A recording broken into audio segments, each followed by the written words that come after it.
नमस्कार दोस्तों, आप देख रहे हैं वॉइस ऑफ अमेठी और मैं हूं करुणा शंकर उपाध्याय। आज मैं अमेठी जिले के संग्रामपुर के सोनारी कनू गांव में आया हूं, जहां पर आदर्श पांडे जो है पूरे जिले का नाम रोशन कर दिया है। इन्होंने यूपीएससी में 28वां रैंक लेके आए हैं। लोग जिले के साथ साथ माता पिता के साथ पूरे गाँव का भी नाम रोशन किया है। कुछ सवाल हैं, हम इनसे बात करते हैं। अच्छा, तो पहले आदर्श पांडे जी, आप ये अपनी शुरुआती पढ़ाई और परिवार के बारे में बताइए थोड़ा। देखिए, शुरुआती पढ़ाई तो मैंने यहीं कालीगंज से सरस्वती शिशु मंदिर से रह के की, कक्षा 5 तक। फिर यहीं पे मिशनरी स्कूल था ब्राइट पर्ल, वहाँ से पढ़ाई की 8 तक। हाँ। फिर 9th में मैं लखनऊ चला गया था। 9 to 12 वहाँ लखनऊ पब्लिक स्कूल से स्कूलिंग हुई। फिर BA LLB से मैंने ग्रेजुएशन किया। उसके बाद ये मेरा तीसरा अटेम्प्ट था जिसमें मुझे सफलता हासिल हुई। अच्छा, आपका तीसरा अटेम्प्ट था। जी जी। तो आप किस माध्यम से थे? ये इंग्लिश मीडियम था मेरा। इंग्लिश मीडियम से जी था। जी। तो ये इसका किसको श्रेय देते हैं आप कि आपको ये सफलता मिल गई इतनी आसान? देखिए, ये तो श्रेय जाता है सबसे ज्यादा मेरे परिवार को, जी। माता पिता, चाचा चाची, जी। बड़े पापा बड़ी मम्मी, मेरे भाइयों को, और भी जितने भी क्षेत्र के लोग हैं, सबका हमेशा सहयोग रहा। जी। मेरे शिक्षकों को, सभी को ये जाता है श्रेय। अच्छा, आप डेली कितने घंटे तैयारी करते थे? देखिए, इस परीक्षा में एक घंटों की बात नहीं होती है। इसमें जरूरी है कि आपको अंदर से एक सेंस ऑफ रिलीफ कब मिलता है पढ़ाई को लेके, कि आप पढ़ते हुए आप अपने टॉपिक्स कवर कर रहे हैं, अपने टास्क कंप्लीट कर रहे हैं, वो ज्यादा जरूरी है। घंटे मायने नहीं रखते हैं। पढ़ाई आप इतनी करिए कि आपको पता चले कि आप सही डायरेक्शन पे चल रहे हैं, सही ट्रैक पे हैं। अच्छा, घंटों का कोई हिसाब नहीं होता। तो आप कहीं से कोचिंग लिए या सेल्फ तैयारी किए? नहीं, मैंने अपने इस अटेम्प्ट तक, अभी इसके पहले तक जो 2024 में रिजल्ट आया, इसमें कोई कोचिंग नहीं थी। केवल जब मेंस निकलने के बाद केवल इंटरव्यू के लिए मैंने मॉक्स वगैरह दिए थे। बाकी टेस्ट सीरीज वगैरह मैंने लिया था थ्रू आउट प्रीलिम्स, मेंस और इंटरव्यू के लिए, जो फिर मॉक लिया बाद में। जी जी। अच्छा, सीसेट बारे में क्या कहें? जिस तरह से सीसेट टफ होता चला जा रहा है। देखिए, अब CSET के लिए आपको तैयारी तो करनी पड़ती है। मेरा थोड़ा मैथ्स बैकग्राउंड था, बट उसके बाद भी मुझे भी पढ़ना पड़ता था, ऐसा नहीं है। बाकी जो भी आर्ट साइड के बच्चे हैं, उनको प्रॉपर उसके लिए तैयारी करनी चाहिए, क्योंकि बहुत बार बच्चे GS में मेरिट के ऊपर रहते हैं, कट ऑफ क्लियर करते हैं, बट CSET रुक जाता है, तो काफी निराशाजनक उनके लिए रहता है। तो इसलिए CSET की भी तैयारी बाकायदे करनी चाहिए, क्योंकि एग्जाम दोनों को निकालने के बाद ही वो प्रीलिम्स क्वालिफाई होता है। अच्छा, तो ये आपका ऑप्शनल कौन सा सब्जेक्ट था? ऑप्शन मेरा लॉ रहा है, वही मेरा ग्रेजुएशन सब भी था, और उसी से मैंने फिर आगे ऑप्शनल भी किया। अच्छा, ये 2024 का आपका था ना? जी जी। नहीं, देखिए मैं देखा कि 2024 का जो फाइनल रिजल्ट है, उसमें 28वीं रैंक किसी और का दिखा रहा था। हाँ, तो ये अच्छा, इसका रिजल्ट भी हमको लगता है कि अप्रैल मार्च में आता है शायद। यही एक कंफ्यूजन है। ये मेन रिजल्ट 22 अप्रैल को आ चुका है। हाँ। ये उसकी रिजर्व सूची आई है। अच्छा। इसमें वो 114 बच्चों की लिस्ट निकली, उसमें ये 28वें क्रमांक पे है। तो जैसे कि जो 28वें रैंक पे वो जो उसमें पहले था, जी जी, और आप भी हैं, तो ये कैसे समझ? वो ये उनकी सर्विस अलॉटमेंट हो चुका है। इसका सर्विस अलॉटमेंट अभी आएगा इस नवंबर के लास्ट वीक तक। तो ये एक ऐसा प्रोसीजर है ये।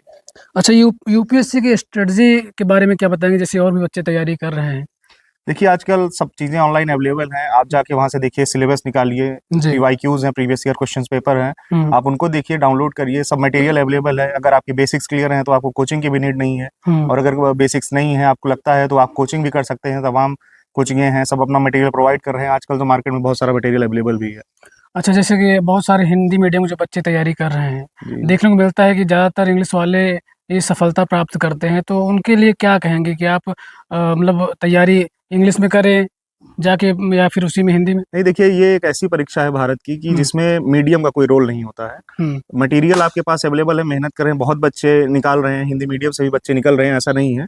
वो रेशियो ऊपर नीचे हो सकता है, वो अलग बात है, बट ऐसा नहीं है कि आप मीडियम चेंज करिए। अगर आपको उसमें कंफर्टेबल है, आपको लगता है आप उसमें अच्छा कर सकते हैं, तो आप उसमें अच्छा करिए। मेहनत करनी पड़ेगी, निकलता है उसमें भी। हिंदी मीडियम में भी अब मटेरियल अवेलेबल है, तमाम कोचिंगे हैं, तमाम मटेरियल है मार्केट में।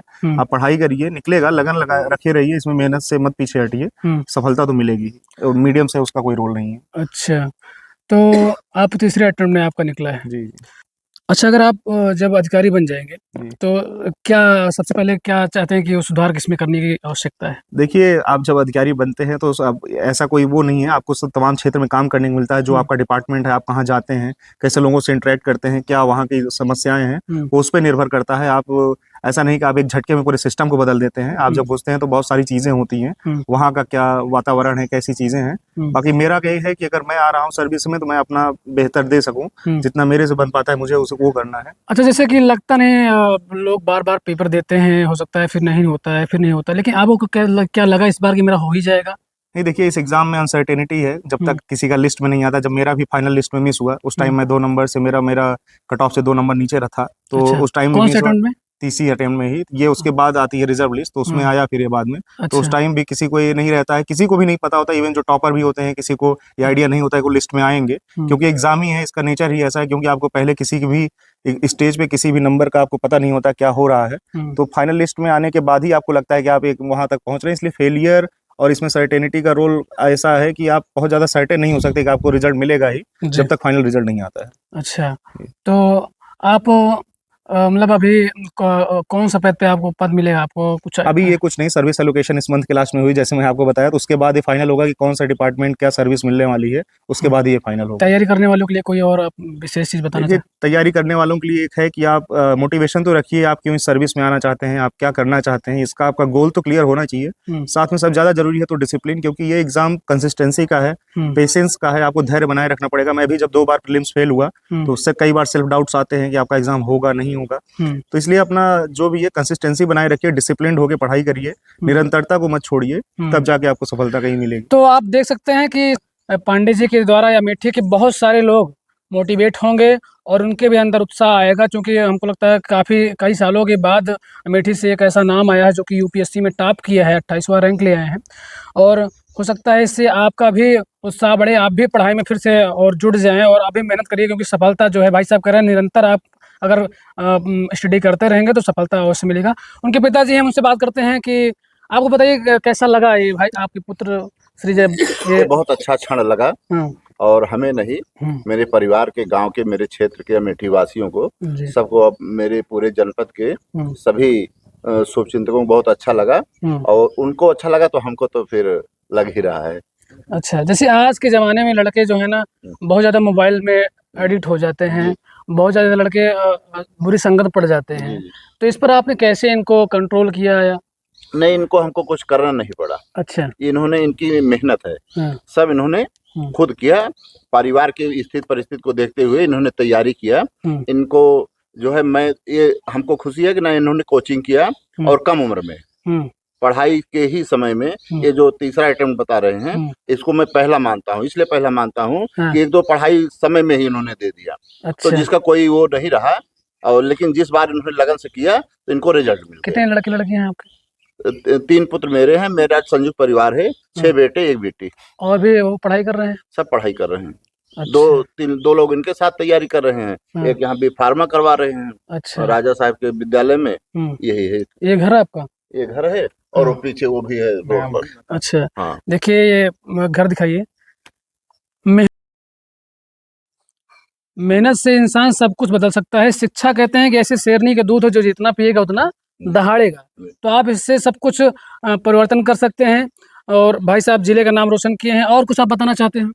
नहीं, जब मैं मतलब युवाओं को यही कहना चाहूंगा कि आप जो भी निर्णय लेते हैं अपने करियर, अपने भविष्य को लेके, उसको लेके सीरियस रहिए, और सफलता तो मिलती है, थोड़ा देर सवेर हो सकता है, बट अगर आप लगन से कर रहे हैं, किसी भी क्षेत्र में कर रहे हैं, चाहे वो पढ़ाई की बात नहीं है, आप सिंगिंग कर रहे हैं, डांसिंग कर रहे हैं, या खेल कूद में है, जहाँ भी हैं, आगे रहिए। आप अपने लिए, अपने गोल के लिए अपने तत्पर रहिए, उसके जितनी भी निष्ठा से उसकी तैयारी कर सकते हैं उसमें लगे रहिए। चलिए, थैंक यू। देखते रहिए voice of India next video में। 1 मिनट स्टॉप करिए।